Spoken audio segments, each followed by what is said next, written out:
prisme de la gauche ou de la droite. Nous sommes tout d'abord des patriotes. Nous sommes tout d'abord des patriotes et nous sommes des patriotes nationalistes. Et pourquoi j'insiste sur le mot nationaliste? C'est parce que être nationaliste, ce n'est pas péjoratif comme on nous incite à croire. Que être nationaliste, c'est de dire c'est d'être raciste ou autre. Non. Par définition, être nationalisme, c'est aimer sa nation. Et le Congolais doit aimer sa nation. Madame Blandine, le RCK fait partie des gauches, du centre, des droites ou de l'extrême droite. C'est le parti du peuple. C'est le parti du peuple. Si le peuple est au centre, nous irons au centre. Si le peuple est à l'extrême droite, nous irons à l'extrême droite. Parce que c'est le peuple qui décide, c'est le peuple qui est souverain. Et nous, nous sommes le parti du peuple. Vous êtes le parti du peuple. Nous allons nous attarder sur le RCK. Quel est l'idéal? Quelles sont les idées du RCK? Alors, l'idéal du RCK, c'est déjà sur la libération totale du Congo. Je vous ai dit tout à l'heure qu'on a eu une indépendance, mais cette indépendance-là, nous l'avons obtenue par la force des choses. Ce n'était pas dans la planification mondiale de ceux qui étaient à la tête de nos pays. Donc nous avons eu par défaut. Et cette indépendance, nous ne l'avons jamais réellement obtenue. Nous avons une indépendance fictive. L'objectif, l'idéal du RCK, c'est d'obtenir une réelle indépendance, c'est-à-dire devenir totalement souverain de nos terres, de nos territoires, de nos eaux, de nos mers, de nos forêts, de notre population, de nos frontières et surtout de notre économie. Voilà. Donc l'idéal, c'est ça pour le RCK. Et pour cela, il faut pouvoir prendre le pouvoir. Il faut avoir le pouvoir entre nos mains. Et donc, le RCK vise à obtenir le pouvoir.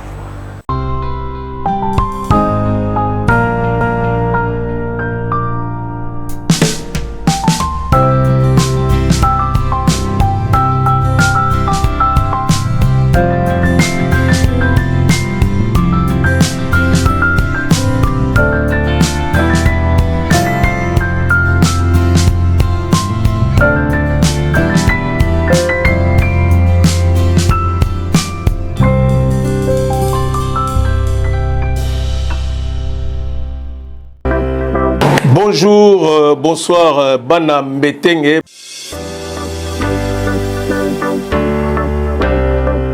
Bonjour chers fidèles abonnés du site d'information générale Bana Mbetenge News. Grande est notre joie de vous savoir, trop nombreux, scotchés devant vos écrans pour suivre cet entretien. Nous sommes dimanche 27 avril 2025. La République démocratique du Congo va trop mal. Et la classe politique, d'une façon générale, est indexée et tenue pour responsable de ces drames que vit ce pays. Alors, les questions qui restent en suspense sont les suivantes. Est-ce que Lumumba, Kasavubu, Tchombe, Kalonji, Okito, Mpolo, Zezalandu et Daniel Kanza ont-ils maudit leurs successeurs? Pourquoi la République démocratique du Congo n'arrive pas à décoller 65 ans après? À toutes ces questions, j'ai reçu sur ce plateau une femme politique qui est connue au sein de la diaspora. Elle s'appelle bel et bien Blandine Diafoutoua. Donc c'est avec elle que j'ai tenté de trouver des réponses à toutes les questions posées et des questions non posées. Alors pour commencer, je vais saluer mon invité. Bonjour madame. Bonjour monsieur Bentoutou. Merci de m'avoir invité aujourd'hui sur votre plateau. Merci en tout cas pour l'honneur, pour nous avoir honoré, à notre invitation. Mais avant toute chose, je voulais suivre votre portrait que notre rédaction a dressé pour vous et on revient après. Suivons le portrait. Blandine Diafoutoua est une femme politique congolaise connue au sein de la diaspora. Militante des premières heures, elle lutte activement contre les viols dont sont victimes les femmes de la RD Congo. Née en République démocratique du Congo, elle s'est envolée à bas âge pour l'Europe où elle a fréquenté son école primaire et secondaire à Levallois-Perret avant d'être inscrite à l'université René Descartes Paris 5. C'est l'une des précurseurs du mouvement de pression congolais dénommé Combattant qui a vu les jours dans les années 2000. Kabila dégage. À plusieurs reprises, elle a défendu la cause de la femme africaine en général et congolaise en particulier.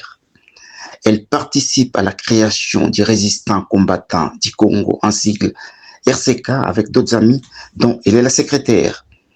Véritable fer de lance des femmes politiques congolaises de la diaspora, Blandine Diafoutois est constante, ouverte et dynamique. Surnommée par ses pairs qui Vita, Blandine Diafoutois n'a pas sa langue dans sa poche. Elle multiplie conférences, débats, interviews pour parler de son Congo natal. Enfin, Blandine Diafoutois est la consécration du long lutte pour les droits et la liberté de la femme africaine en général et congolaise en particulier. Ok, donc, chers fidèles internautes, je suis sur ce plateau avec mon invité qui s'appelle Madame Blandine Diafoutois.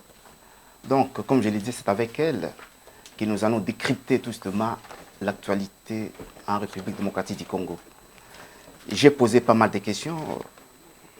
Est-ce que Lumumba, Kasavubu, Daniel Kanza, Zezalando ont-ils maudit leurs successeurs? Pourquoi la RDC ne décolle pas 65 ans après? Alors, madame, la première question, les hommes politiques congolais sont indexés et accusés d'être responsables tout simplement du drame qui vit la RD Congo. Quel est ton point de vue là-dessus?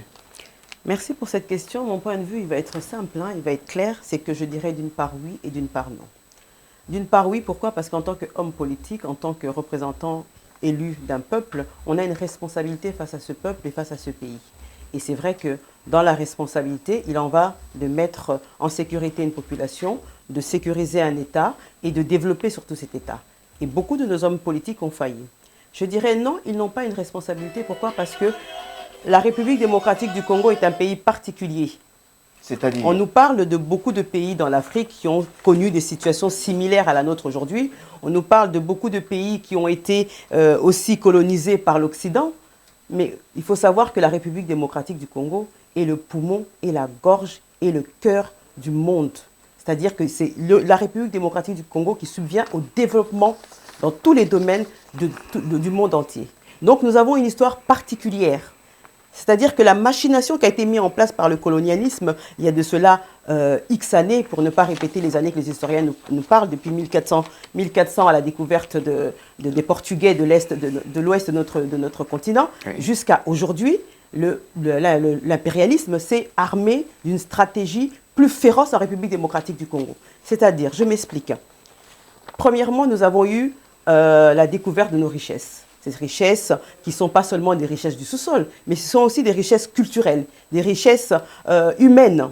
Puisque quand on voit un Congolais aujourd'hui, on peut décrire le Congolais comme étant un chanteur, un musicien, un danseur, un homme de l'Église. Mais au départ, quand l'homme blanc est venu, ce n'est pas cet homme-là qu'ils ont trouvé, ce n'est pas cette femme-là qu'ils ont trouvé. Ils ont trouvé des femmes et des hommes intelligents, des femmes et des hommes forts de la nature, des hommes et des femmes capables de gérer l'agriculture, de gérer la politique et aussi d'être des bons guerriers. Voilà ce qu'ils ont trouvé sur notre continent et dans notre pays en particulier. Donc ce qui veut dire que l'homme blanc a dû redoubler de vigilance, redoubler de stratégie pour assouvir cette population-là. Donc c'est pour cela que je dirais que la responsabilité, bien sûr, incombe à tout homme politique et toute femme politique, mais nous avons une historique qui nous permet aujourd'hui de dire que cette responsabilité a été énormément déformée et énormément minimisée. Voilà ce que je peux répondre à votre question. Alors, dire que non, voilà, la RDC est un poumon du monde, ce n'est pas un slogan. Ce n'est pas un slogan, c'est une réalité. C'est une réalité. La révolution de l'automobile. Pourquoi est-ce que nous avons été, nos mains de nos ancêtres ont été coupées? Pour le caoutchouc. On revient encore même avant même cette révolution de l'automobile. On a la révolution de la navigation. Les arbres ont servi à créer des grands bateaux, des grands navires. Quand les Vikings n'ont pas su comment construire leur bateau, ils n'avaient plus suffisamment, ils protégeaient leur forêt. Où ont été-ils chercher le bois? En Afrique. Et je veux vous en passer plusieurs révolutions comme ça. Donc ça veut dire que la République démocratique du Congo, ce n'est pas un slogan de dire qu'elle est le poumon du monde. Et aujourd'hui, on a encore une preuve concrète sur l'usage du coltan, sur l'usage de l'uranium, du magnésium. On parle aujourd'hui de l'intelligence artificielle. Quel est le minerai qui sert à cela encore? C'est encore en République démocratique du Congo qu'on le trouve.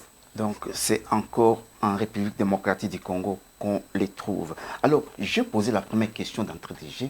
Est-ce que Kassavubu, Lumumba, Okito, Nzenzaland n'ont pas maudit les successeurs? Pourquoi maudiraient-ils leurs successeurs? Vous me citez des noms d'hommes, justement, des noms que j'aurais repris justement pour citer quels étaient les hommes politiques en République démocratique du Congo. À l'époque, le Congo, géré encore par les Belges, c'était des hommes, effectivement, qui avaient une conviction, qui avaient une vision de l'avenir de la République démocratique du Congo et qui avaient mis leur âme et leur intégrité dans l'obtention de notre indépendance. Ils ne pouvaient pas maudire leur succession. Ils ne pouvaient pas le maudire. Par contre, à partir du moment où le pouvoir occidental a remarqué que dans ces hommes-là, il y avait des personnes qui pouvaient justement développer la République démocratique du Congo, il s'est assuré que leurs successeurs ne soient pas dans le même état d'esprit. Alors, si je pose cette question, je reviens maintenant à la seconde, parce que la première question est liée à la deuxième. Alors, mais si c'est comme ça, si ces gens, si ces successeurs n'ont pas été maudits, mais pourquoi les Congos démocratiques n'arrivent pas à décoller 65 ans après? Je pense que j'ai répondu à cette question déjà au préalable quand je disais que la République démocratique du Congo est un élément capital pour la survie de l'être humain partout dans le monde. Et nous le voyons encore avec des preuves aujourd'hui.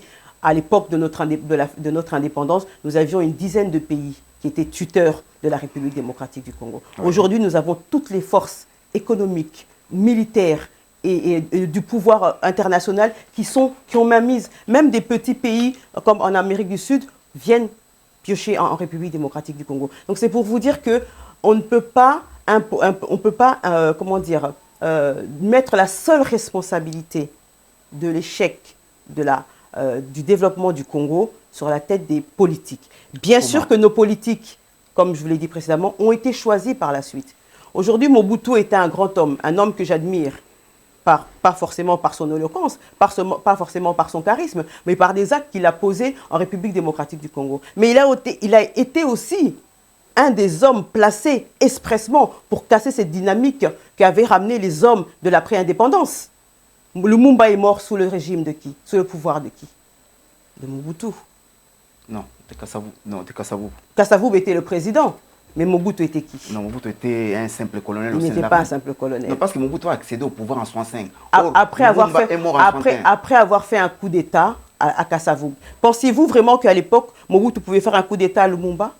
Non, mais... Non, Mobutu... parce que Lumumba incarnait cette valeur sûre du développement de la République démocratique du Congo. Et pour faire tomber Lumumba, on a mis quelqu'un de proche. On n'a pas été chercher loin. Mobutu était le petit de confiance, comme on dit chez nous familièrement, le petit de confiance de Lumumba. Petit à mon confier. Voilà, exactement. Donc, pour vous dire qu'à chaque moment où le pays, le Congo, a pu se développer par l'intermédiaire d'un homme ou d'une femme politique, cet élan a été cassé. Mobutu, après 1974, quand il a fait la zaïrisation, il a repris cette idéologie que Lumumba, avec lequel ils ont parcouru un bout de chemin avec Lumumba. Mais quand il a voulu le mettre en place, qu'est-ce qu'on a commencé à faire sur Mobutu? On a commencé à le traiter de dictateur, on a commencé à fermer les vannes de subventions données par les internationaux, on nous a mis des blocus militaires. Donc tout cela a permis à ce que le Congo ne puisse pas se développer. Je n'excuse pas Mobutu, je vous dis, je suis femme politique aujourd'hui, j'ai une responsabilité face à mon peuple et face à mon pays, donc je ne déclinerai, je ne subtilerai pas, je ne vais pas fuir devant mes responsabilités, et je ne fais pas fuir ces hommes devant leurs responsabilités, mais je veux faire comprendre à la masse, c'est-à-dire à la population congolaise, qu'aujourd'hui, si on s'attarde à mettre toutes les responsabilités sur un homme, on fait échec. Et là, on sert toujours justement ce système qui veut que le Congo ne se développe pas. Pour que le Congo se développe, il faut que chaque Congolais, d'où il est, au niveau où il est, puisse prendre conscience qu'il a un devoir de participation au développement de son pays. Et ainsi, on pourra choisir le vrai ou la vraie femme politique qui pourra endosser cette responsabilité à la tête de notre pays. Ok, alors ça, c'est une question qui est directe. Alors, j'aimerais aussi une réponse directe. Tout à fait. Est-ce qu'au Congo démocratique, nous avons des hommes politiques ou des hommes d'État? Je dirais oui, nous avons des hommes d'État. J'en ai cité, j'en ai retenu quelques-uns. Nous avons des hommes et des femmes d'État, bien sûr. Nous avons des hommes politiques. Je fais la distinction. Entre hommes d'État et hommes politiques. Je suis d'accord avec vous. Des hommes politiques et des femmes politiques, on en a énormément.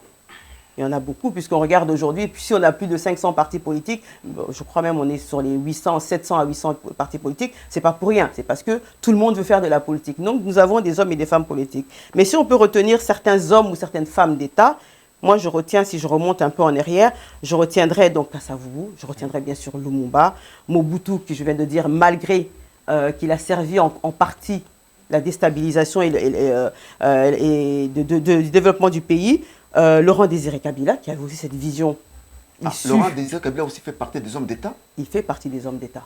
Mais quand on l'accuse d'avoir amené les étrangers au pays, vous direz quoi? Je dirais, je refute.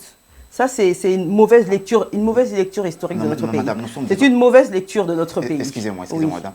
Nous sommes devant les caméras. Nous sommes devant les caméras. Je dis et j'assume mes paroles. C'est une mauvaise lecture de notre histoire. C'est-à-dire... Je peux terminer ma question. Je vous en prie, monsieur le journaliste. Alors, en 97, oui. Kabila arrive avec l'AFDEL. Avec l'AFDEL, dans lesquels il y avait des Rwandais, des Ougandais et des Burundais. Tout à fait. Alors, cet homme est-il classé parmi les hommes d'État? Il est classé parmi les hommes d'État et je vous explique pourquoi. Oui, vas-y. Vous dites que Kabila, Laurent Désiré, a amené l'AFDEL, enfin les Rwandais, les Ougandais, les Burundais. N'avions-nous pas déjà à la tête de notre pays dans les instances des Rwandais, des Tutsis qui étaient déjà là? À l'époque de Mobutu, les directeurs de cabinet, qui étaient-ils? Dans la communication, quand on parle de mytho, qui était-il? Laurent Désiré n'était pas là. Donc ce n'est pas Laurent Désiré qui a amené la classe dirigeante des Tutsis rwandais, parce qu'ils étaient déjà installés en République démocratique du Congo. Aujourd'hui, on parle d'une infiltration à compter de 1997. C'est faux, archi faux. Nous avons une infiltration dans nos organes décisionnaires, dans tous les organismes d'État, depuis l'indépendance. Puisque vous savez que même lors de l'indépendance, nous avions un parti qui représentait les Tutsis, qui était à l'époque, puisque le Rwanda et l'Ouganda et le Burundi étaient à l'époque des provinces de la République démocratique du Congo, du Grand Congo, sous l'égide de la Belgique. Non, c'était des territoires rattachés à la gestion du Congo. Non, de la Belgique. De la Belgique qui gérait le Congo. Oui. Donc c'est-à-dire que quand nous avons regardé dans vos archives, il y avait un parti rwandais qui était représenté à la table ronde. Donc ça veut dire que les Tutsis ne viennent pas, ou les Rwando, ou les Rwando-Ougandais, Tutsis ne viennent pas de l'entrée de l'AFDEL. L'entrée de l'AFDEL, c'était en fin de compte un moment où les Rwandais voulaient prendre le pouvoir, donc être au sommet de la tête, être visibles aux yeux du monde. Et ça, on l'a vu 2 ans après la mort de Laurent Désiré. Qui a pris le pouvoir? Donc d'après vous, Laurent Désiré Kabila fait partie des hommes d'État de la République démocratique du Congo. Il fait partie des hommes d'État parce qu'il a été énormément incompris par les Congolais.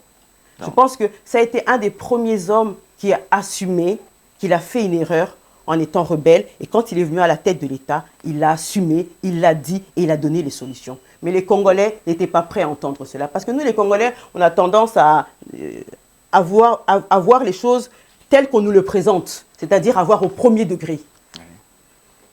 Na comprenez pourquoi les Congolais se sous-estiment. Nous avons une intelligence innée. Mais souvent, on se focalise sur ce qu'on voit. On n'essaye pas de passer outre ce qu'on nous présente devant nous. Donc, quand je dis que Laurent Désiré Kabila a été et un homme d'État, c'est parce que ce qu'on nous a montré de lui n'est pas ce qui était la réalité.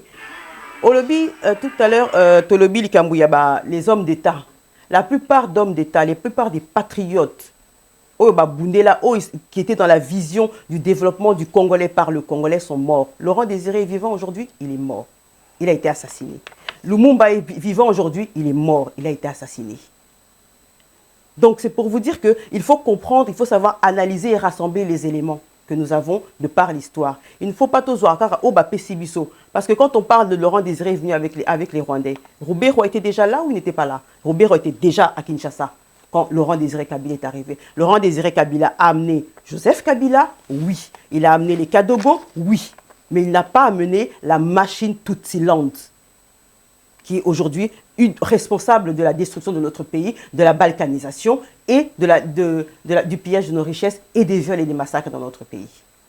Donc aujourd'hui, ce n'est pas le sujet des Tutsiland ou des Tutsis, donc nous aurons peut-être prochainement une émission élaborée dans laquelle on pourra parler de ces sujets. Alors aujourd'hui, nous nous focalisons justement sur la classe politique congolaise. Alors tout à l'heure, vous venez de citer des hommes d'État, dont vous avez donné quelques exemples. Alors si je vous demande maintenant de me citer des hommes politiques, vous allez citer qui par exemple?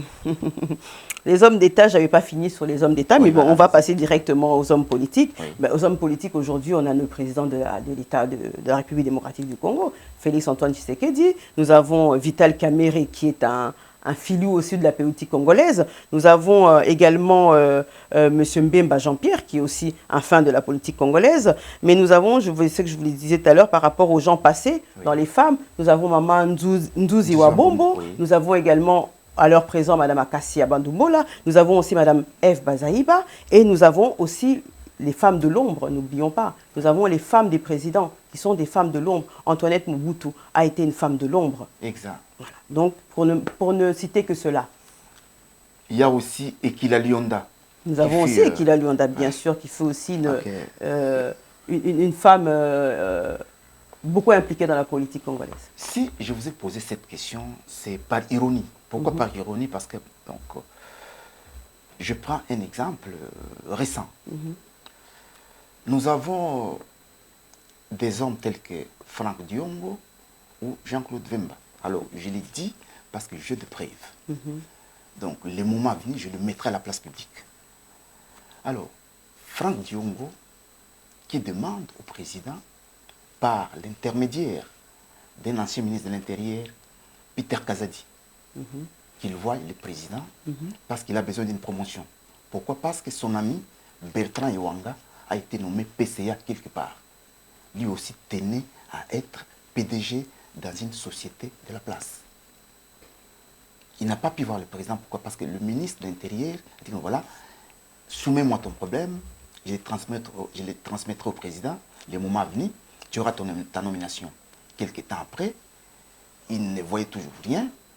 Du coup, il vient ici, il s'est fait opposant. Alors voilà pourquoi c'était posé.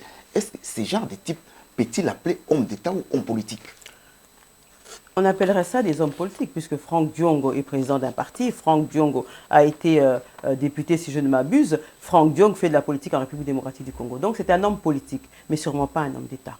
Et ça, je pense qu'il ne le deviendra jamais, sauf si les Congolais, Tozali na fanatisme et abattu, Yabomoto. Mais pour moi, ce n'est pas un homme d'État. Pour moi, c'est un arriviste. Pour moi, Franck Diongo est un opposant, comment je peux dire ça? Un opposant financier. Un opposant financier. Voilà. Un opposant financier. Alors, parce qu'aujourd'hui, nous allons parler de la classe politique et des personnes qui la composent. Donc, nous sommes toujours là. Alors, je pose encore une troisième question.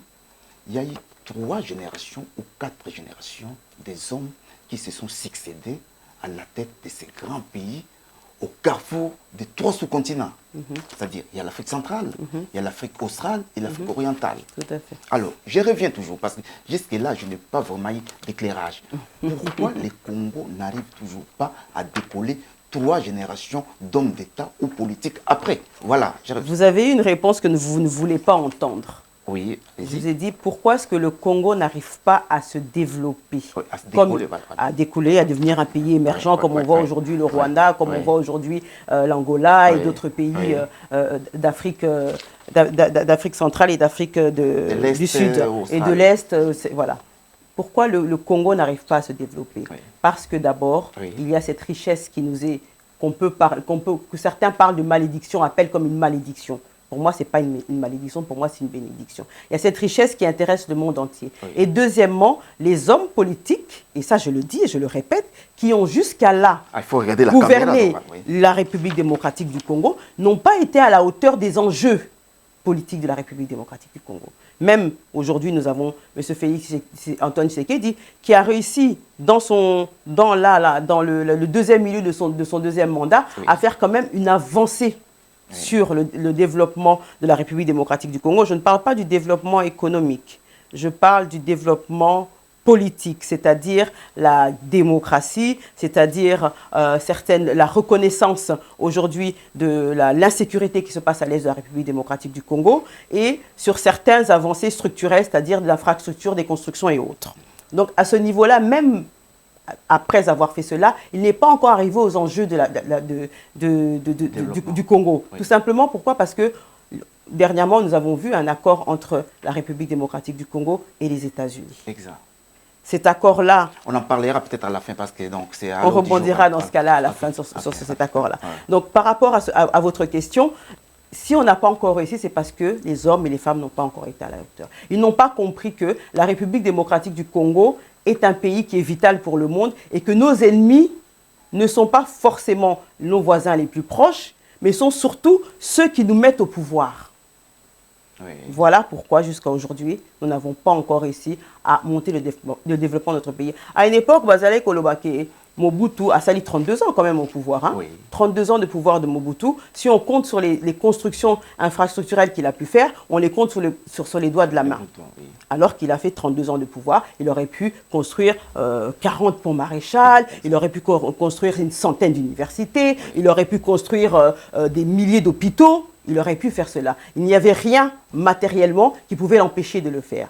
Mais s'il n'a pas réussi à le faire, c'est tout simplement parce qu'il y avait déjà une politique qui était au-dessus de lui. Et cette politique-là, elle était injectée par qui? Par les Occidentaux, et en l'occurrence par les Américains. C'est pour ça que je rebondissais tout à l'heure sur les accords avec les États-Unis. C'est que les Américains qui étaient tuteurs du Congo avaient imposé Mobutu. Mobutu était un agent de la CIA.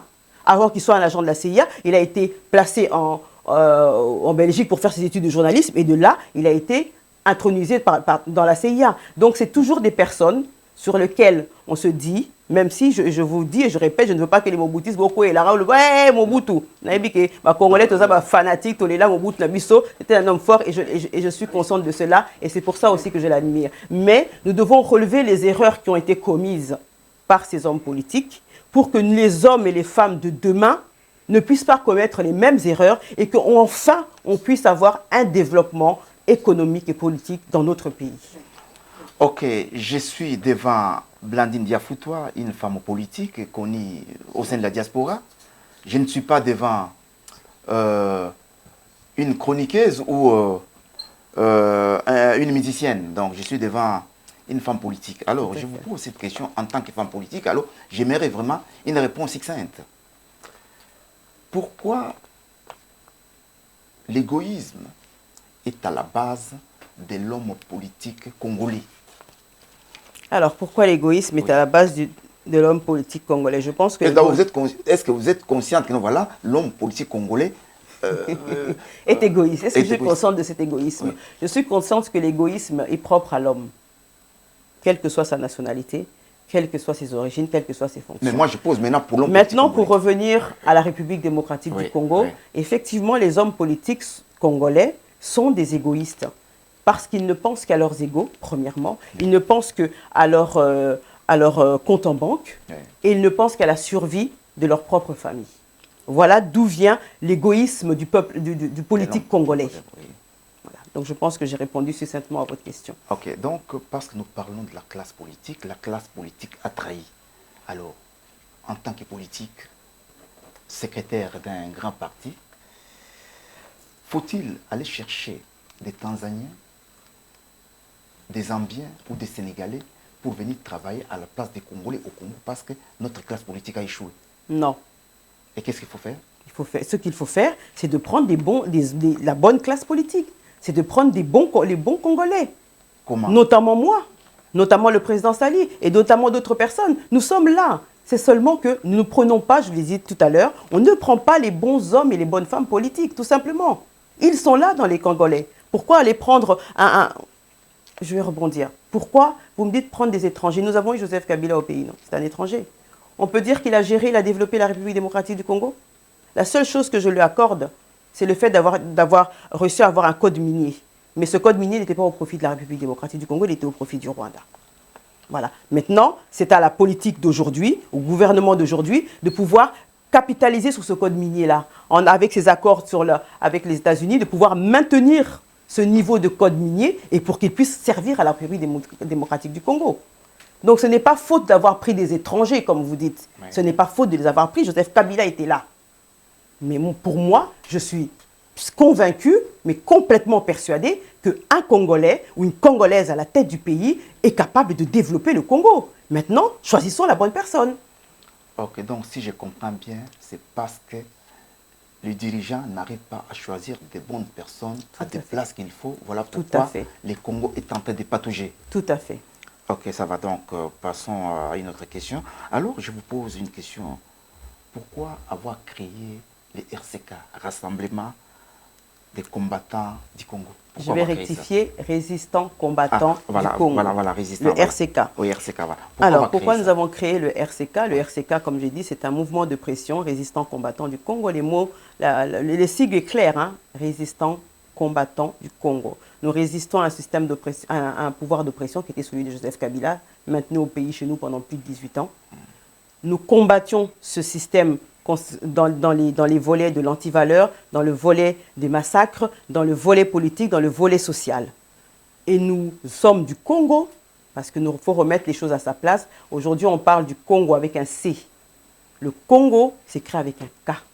Il est issu du royaume Congo. Donc ce cas-là... Mais ce n'est pas tous les pays qui faisaient partie du royaume Congo, madame. Ce n'est pas tout le pays qui faisait partie du royaume Congo. Exact. Mais si on regarde dans notre alphabet, Ouais. dites-moi quelle lettre vous utilisez qui a la consonance du K. Kinshasa, Non, c'est à moi, Kivu, de poser des Kisangani. questions. C'est pas...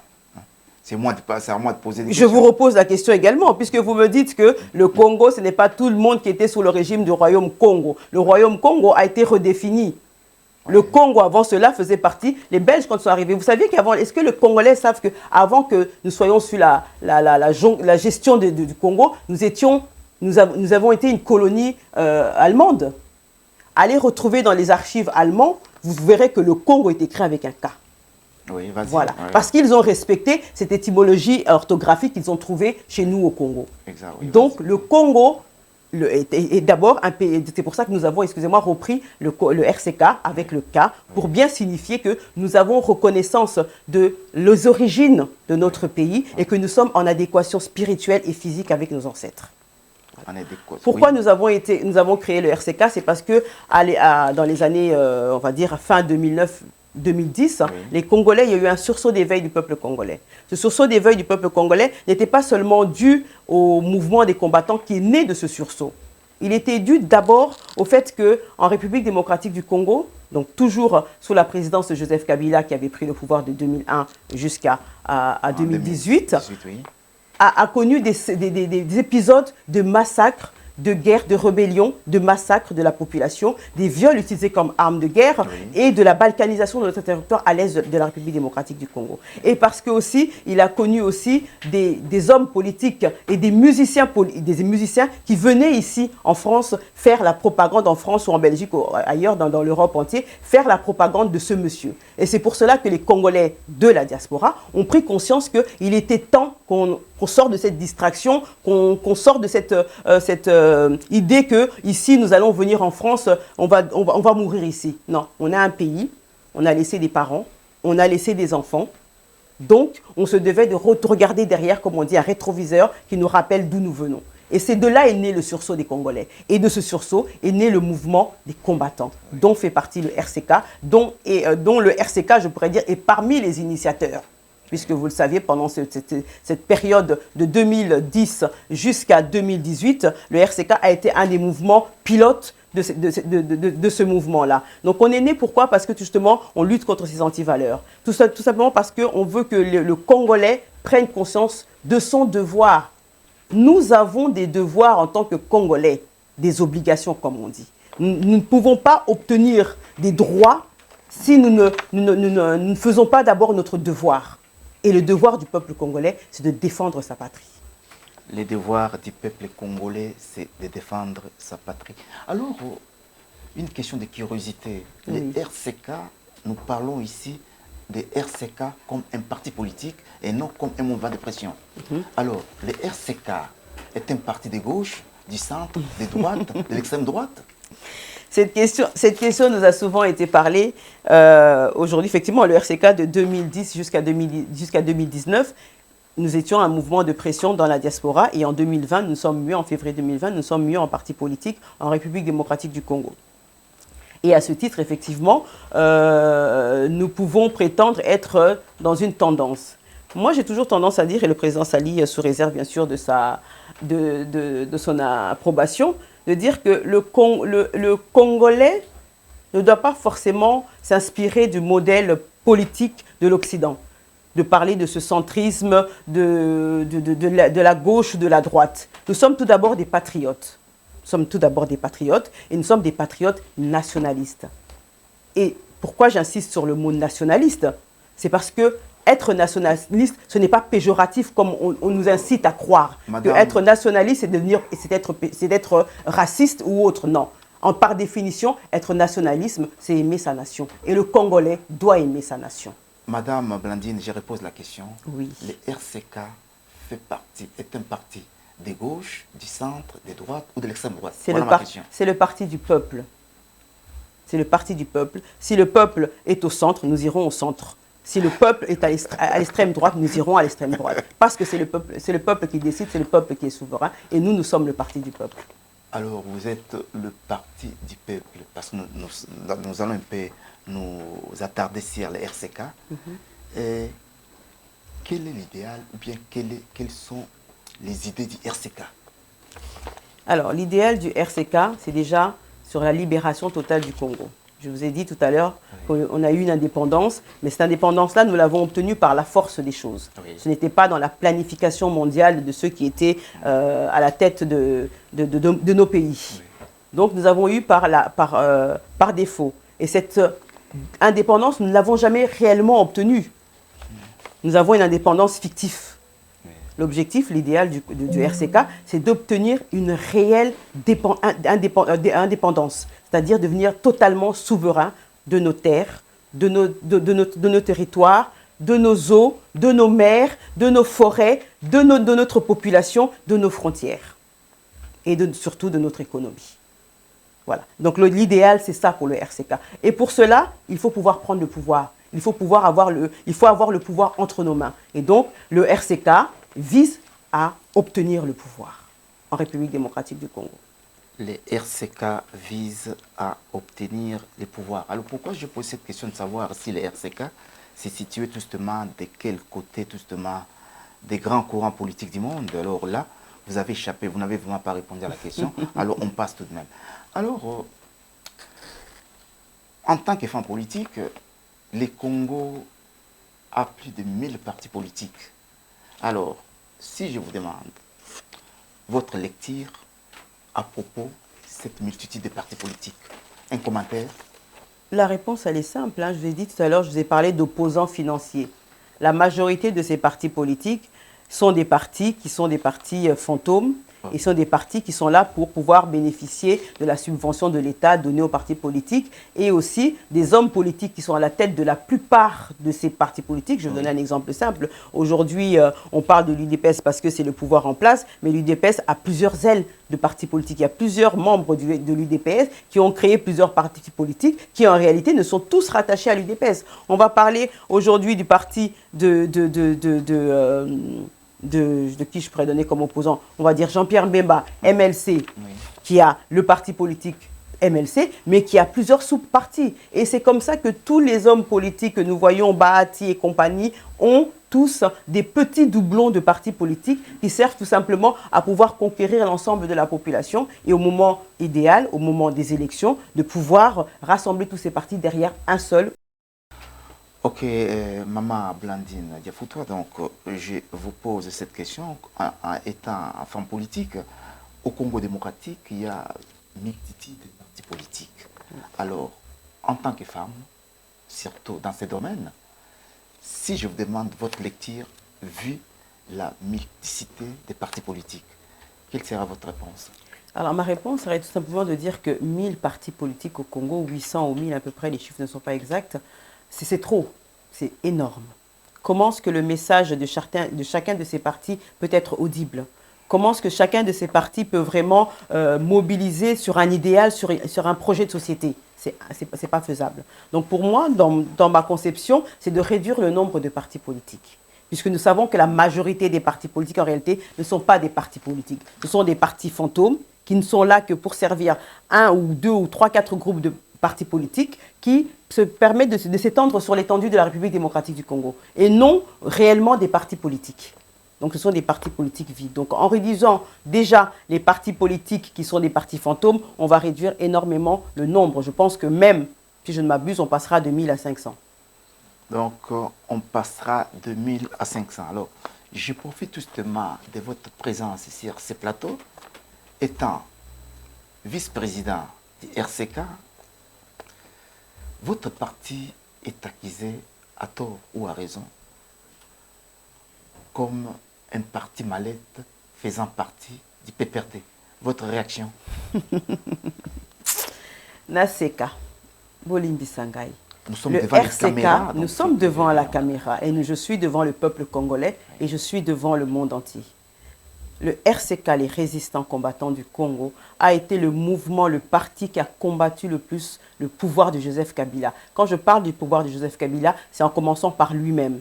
La personne qui a violenté, si je peux dire ainsi, Joseph Kabila, qui a empêché que Kabila puisse sortir de sa zone de confort. Puisque vous saviez que Kabila voyageait et représentait l'État Congo, il allait partout dans ce monde. Mais il a été reçu ici, en France, en 2015, non, 12 si je ne m'abuse, en 2013, Bolimbisi, par François Hollande. Il a été reçu ici. Ça a été son dernier voyage à l'extérieur, mis à part les pays africains.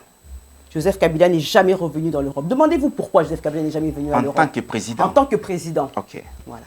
Demandez-vous pourquoi. Parce que tout simplement, ce jour-là, plus de 6000 Congolais se sont réunis autour des Champs-Élysées, autour du palais de l'Élysée. Et tous ces 6000 Congolais avaient pour seule vocation... 6000 Congolais. 6000 Congolais. Il y a eu... Il y a eu. Et vous allez voir dans les archives françaises, de sécurité française, dans les archives des généraux de la sécurité française, et vous allez avoir ces chiffres-là. Ils ont été chiffrés, tout simplement parce que la police était là, mobilisée pour faire, front, pour empêcher que les Congolais puissent atteindre le palais de l'Élysée. 6 métros ont été fermés, de l'aube jusqu'en fin d'après-midi. Plusieurs avenues ont été barricadées pour empêcher l'entrée je ne parle pas que des Congolais, des Africains noirs dans le secteur. Donc pour vous dire que la sécurité avait été mise. Et lui-même, Kabila, est venu avec plus de 50, et je pense que ça fait scandale, qu'il est arrivé avec plus de 50 soldats armés, et les armes ont été déposées à l'aéroport de Charles de Gaulle. Donc pour vous dire que Kabila était venu bien armé. Et 6000 Congolais se sont opposés à cela. Mais un seul Congolais, une seule Congolaise a réussi à balancer des œufs sur le pare-brise de son véhicule. Et le véhicule a stoppé quelques secondes. Et dans ces quelques secondes, Kabila a baissé sa vitre et mon regard s'est croisé avec Kabila. Et je suis du RCK. Pouvez-vous penser que ce jour-là, j'aurais pu mourir? Parce qu'une fois que j'ai fait cette action-là, vous savez, la police française et les soldats de Kabila n'étaient pas loin. À partir du moment où je me suis éjecté sur le véhicule de Kabila, j'ai été pris par la police en civil française qui m'a, comme on voit dans les films, qui m'a balancé les deux jambes. Je me suis retrouvé allongé par terre et quelques secondes après, j'avais la botte du soldat de Kabila qui était sur ma tête, qui m'écrasait le crâne. Si ce n'était un garde républicain, aujourd'hui, je ne vous parlerai pas en face. Parce que, pourquoi je vous dis cela? J'ai été escorté par ce même garde républicain de l'Élysée jusqu'au commissariat du 15e pendant tout mon interrogatoire. Il m'a laissé que quand je suis sorti de ce commissariat libre. Et il a été mandaté par le président François Hollande. Parce qu'effectivement, ma vie était en danger ce jour-là. Donc, vous ne pouvez pas dire à une personne comme moi qu'aujourd'hui, le RCK peut être un parti mallette du PPRD. Nous avons combattu toutes les réunions que le PPRD a fait ici dans la diaspora. Nous les avons empêchées. Nous avons atteint toutes les personnalités politiques, en commençant par le Kabila, par le ministre des Affaires étrangères Raymond Tshibanda, par Kengo Adondo qui était le successeur selon l'article 75 de la Constitution de Joseph Kabila. Et le procès a eu lieu récemment d'ailleurs, où le président du RCK et certains membres du RCK ont été condamnés pour cet acte-là. Que cela ne tienne, nous avons fait appel et nous aurons raison de notre appel. Donc, pour vous dire que c'est impossible. Associer le RCK en PPRD, c'est comme si Ngai Mama Congo, Bolonga qui kimpavi tes arakati Nangai. Donc, c'est impossible. Ok, c'est impossible. Sinon, Bakolongolayo kimpavi tanayo. Mais, Madame Blandine, vous êtes une femme politique. Tout à fait. Vous savez, il y a un adage qui dit que voilà, la politique est dynamique. Tout à fait. Est-ce que, malgré les actes que vous aviez commis lors du séjour de l'ancien président ici, est-ce que les choses n'ont pas changé? Effectivement, la politique, elle est dynamique. C'est pour ça que nous sommes toujours dans ce dynamisme de conscientiser notre population, de pousser la population au soulèvement populaire, pour le soulèvement populaire, plus dans ce que nous disions à l'époque de Joseph Kabila, mais un soulèvement populaire de la conscience des Congolais, du sens de responsabilité du peuple congolais. La politique est dynamique, ça ne veut pas dire que nous devons changer de casquette. Ça ne veut pas dire qu'aujourd'hui, parce que je m'habille en noir, demain je vais aussitôt commencer à m'habiller en blanc. Ça ne veut pas dire ça. La politique dynamique, ça veut dire rester dans l'action politique et continuer à travailler pour œuvrer à atteindre un objectif. C'est ça la politique dynamique. On ne va pas passer aujourd'hui RCK devenir kabiliste. C'est inconcevable. Si ça ne tenait qu'à cela, monsieur, je vais vous faire un aveu aujourd'hui. Nous avons été reçus en 2016 après le glissement de Joseph Kabila, avant le glissement de Joseph Kabila, par tout justement le pouvoir en place en France à ce moment-là. Nous avons été reçus pour aller travailler en République démocratique du Congo. Et quand on nous a appelés par le directeur de cabinet de Mme Hollande avec un des conseillers de M. François Hollande ce jour-là, on nous a cité beaucoup de noms. On ne nous a pas cité Félix Tshisekedi, mais on nous a cité certains de ces politiques qui sont encore aujourd'hui. Et la condition qu'on nous a donnée, c'est que vous pouvez aller, la France peut vous aider, vous, ce mouvement, à aller travailler en République démocratique du Congo, à la condition que vous acceptiez Kabila. Si nous sommes encore ici, c'est que nous n'avons pas accepté de travailler avec Kabila. Ok, donc si vous êtes là, c'est une révélation de Maman Blandine Diafoutoua. Donc vous qui taxez tout simplement le RCK d'un parti mallette, donc la réponse est claire. Niet, le RCK, c'est un parti qui lutte pour tout simplement accéder au pouvoir. Okay. Un parti indépendant. Un parti indépendant. Alors, Madame Blandine, en tant que femme politique, vice-présidente du RCK, le RCK aspire au pouvoir. Tout à fait. À supposer que le RCK arrive au pouvoir et par bonheur, vous êtes Premier ministre. Parce qu'au Congo, la Constitution stipule, voilà, les pouvoirs est semi-présidentiel. Donc, c'est le Premier ministre qui est le chef du gouvernement, qui coordonne les actions du gouvernement. Les actions du gouvernement. Alors, à supposer que vous êtes Premier ministre, avec tout ce que le Congo a comme problème, vous allez commencer par où, dans quel secteur et comment?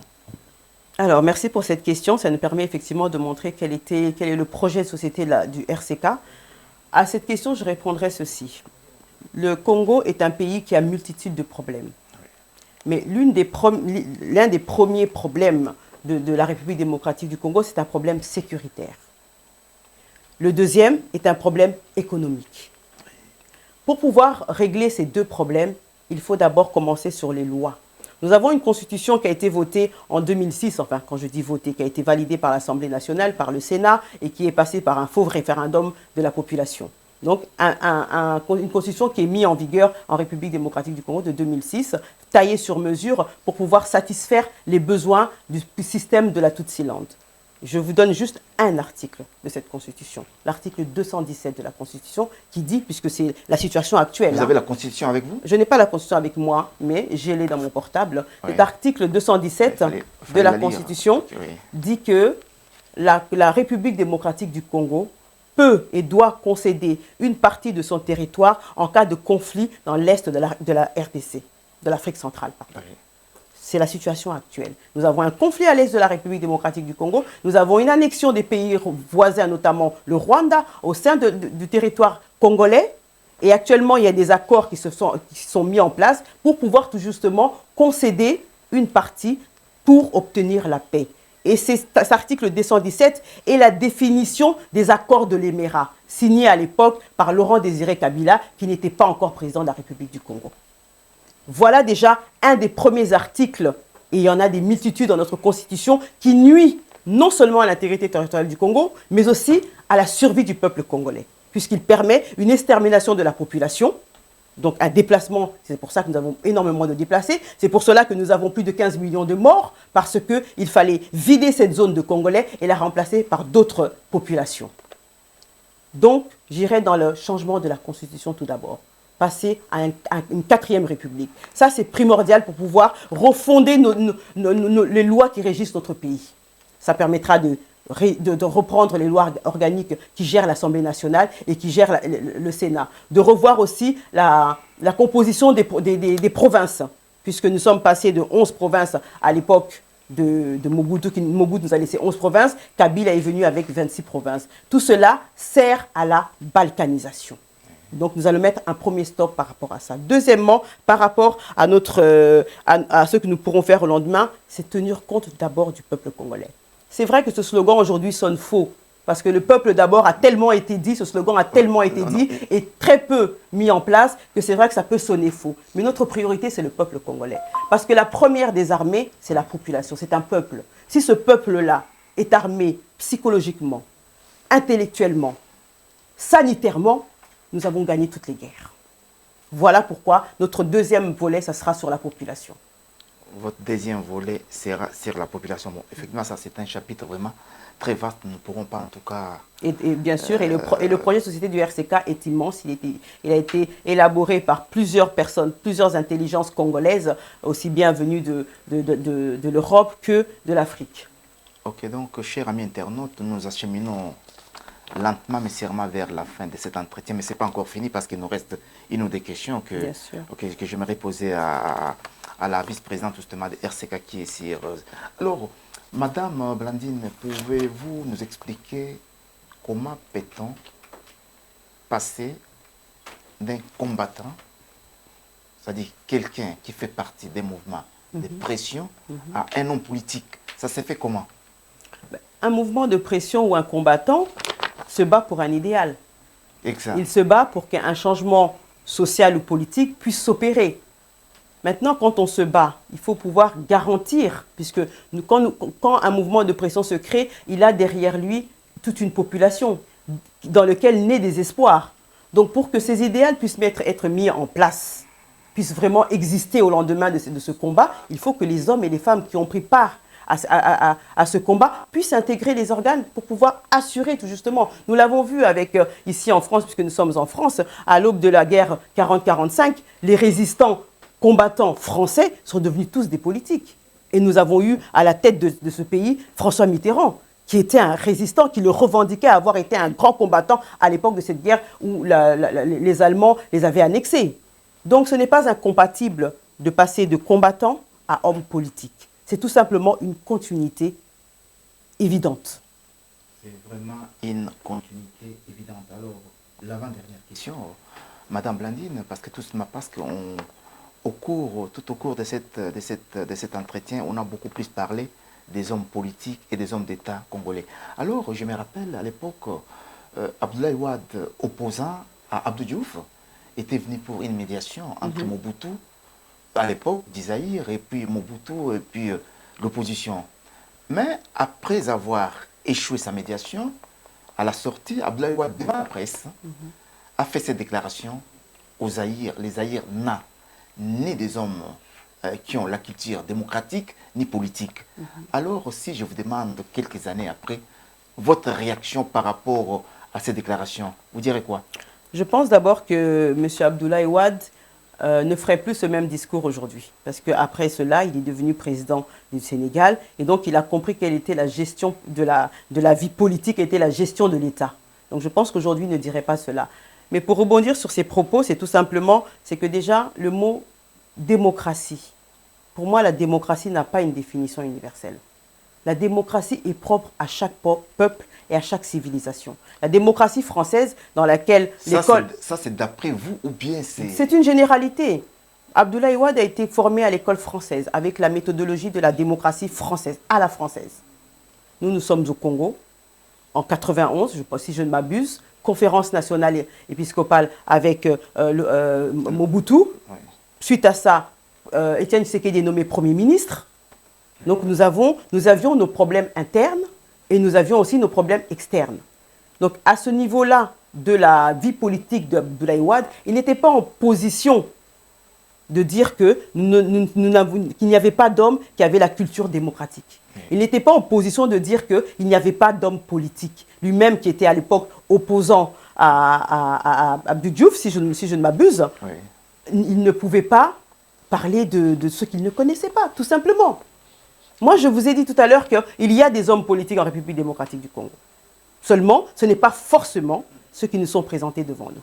Je vous ai dit tout à l'heure qu'il y a des hommes d'État en République démocratique du Congo. Oui. Il y en a eu et il y en aura. Des hommes, quand je parle hommes, c'est bien sûr H avec un grand H, puisque nous sommes Hommes et aussi, femmes, nous voilà. femmes, des femmes politiques et des Exact, femmes d'État. exact. D'accord, pour juste préciser cela. Mais en ce qui concerne la démocratie, je reviens à ma définition. La démocratie est à l'image de son peuple. Donc, certains peuples ont besoin d'une démocratie un peu plus disciplinée. D'autres peuples ont besoin d'une démocratie un peu plus laxiste. C'est tout simplement cela. Donc la démocratie, quand Abdoulaye vient faire sa médiation, et c'est pour ça qu'elle a échoué d'ailleurs, il vient sur un modèle français. Mais même le modèle français a évolué. Nous voyons actuellement demander aux Français, nous sommes en démocratie. Emmanuel Macron a été voté, mais il n'a plus qu'une dictature au sein de l'État. Demandez aux Français, ils vous le diront. Donc, je ne suis pas d'accord sur ces propos.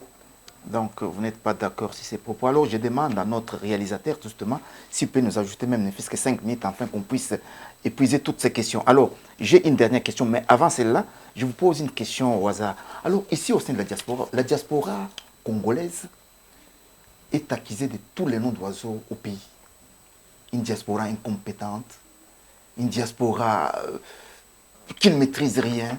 Alors, vous faites partie de la diaspora. Tout à fait.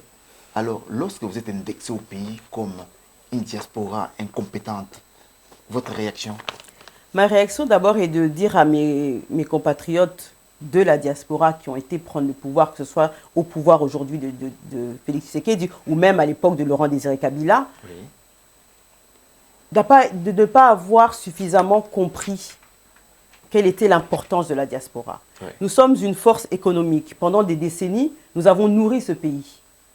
L'argent... 50 euros, vous 50 euros, t'es papa. 50 euros peut-être au Tindi Lelo, t'es bandar à francs.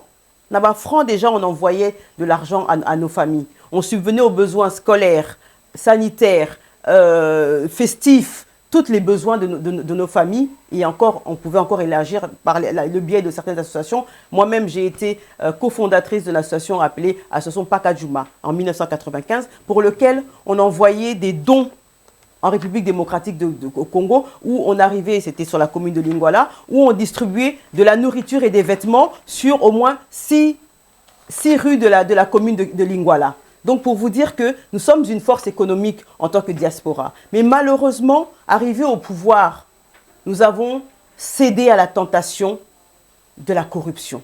Nous avons cédé à la médiocrité qu'il y avait déjà. Ne croyez pas qu'à l'époque de Kabila, il n'y avait pas des médiocres.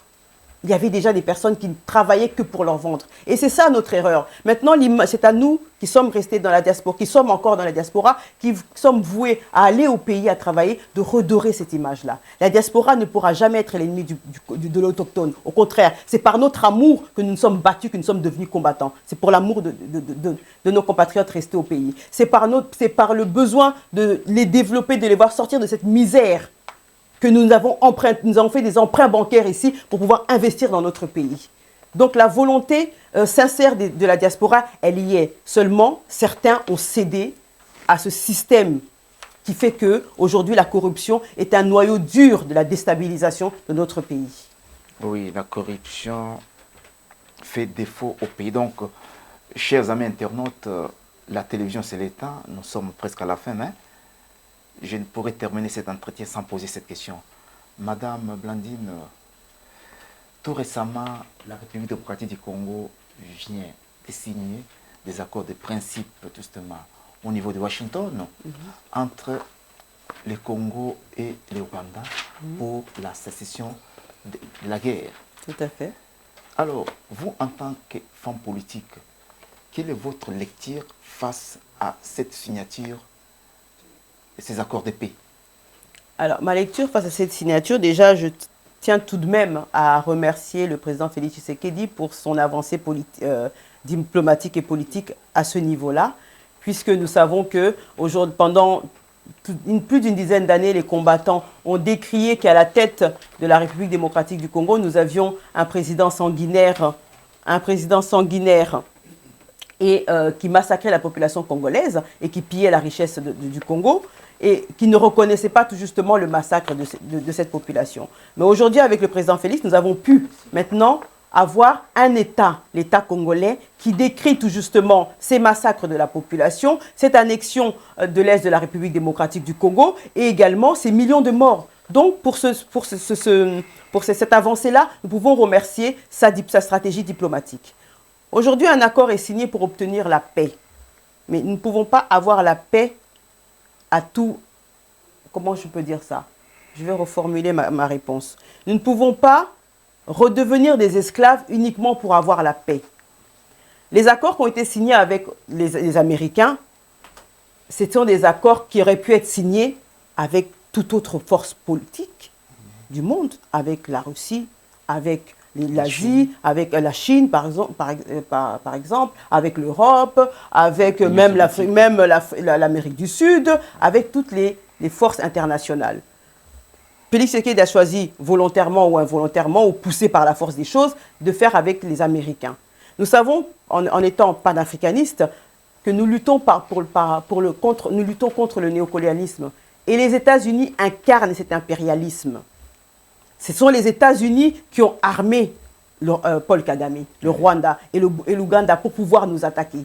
Ce sont les États-Unis qui sont à la base de la balkanisation de notre pays. Ce sont les États-Unis qui sont à la base du pillage de nos minerais par les multinationales qui sont américaines et d'autres pays aussi, canadiennes, occidentales.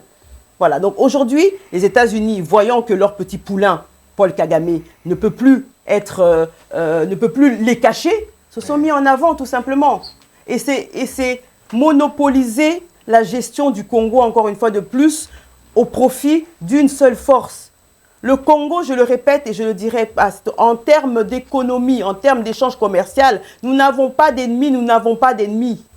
C'est-à-dire que celui qui viendra dans notre pays pour faire un échange commercial, tant qu'il respecte nos lois, qu'il respecte notre population, il est le bienvenu. Nous ne pouvons pas monopoliser ces échanges commerciaux. Et cet accord, malheureusement, va monopoliser cette gestion à la seule botte des États-Unis. Et je pense qu'à ce niveau-là, le gouvernement de Félix a eu une mauvaise lecture.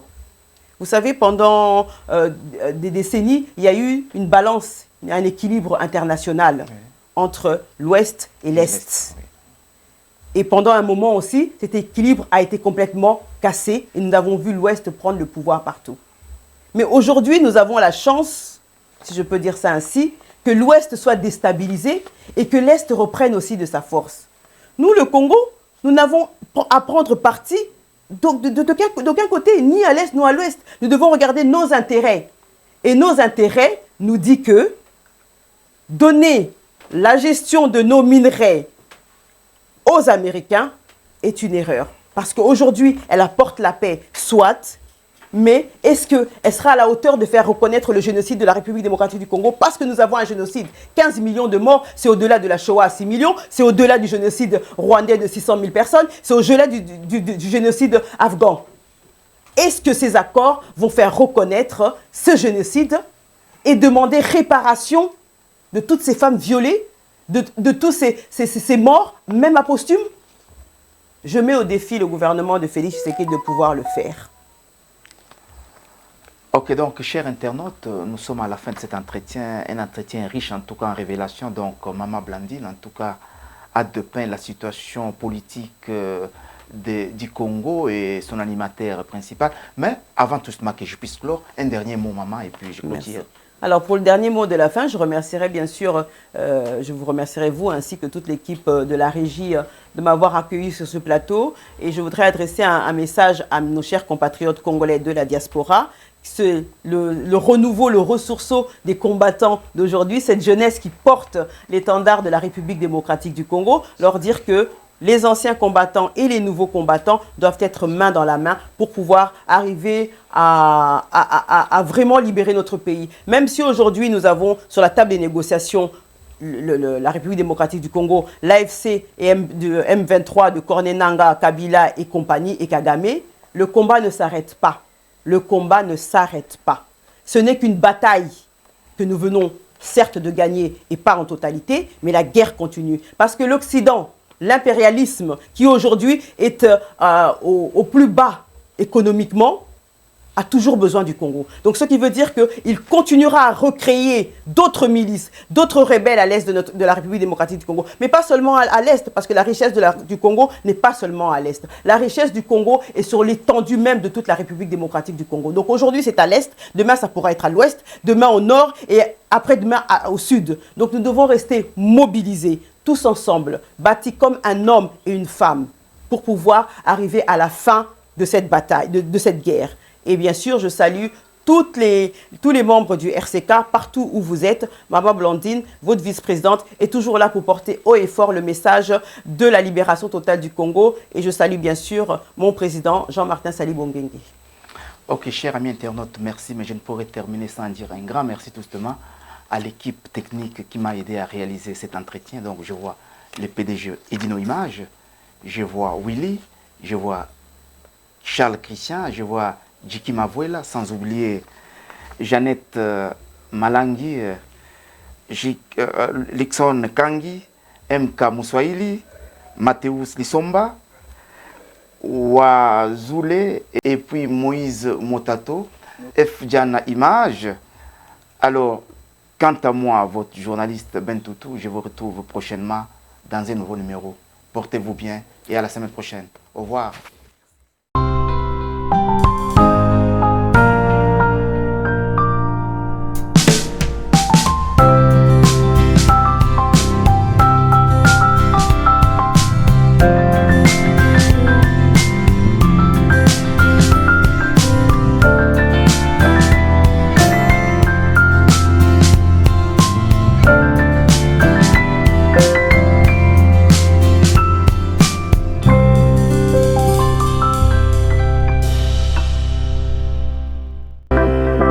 Bonjour, bonsoir, Bana Mbetenge.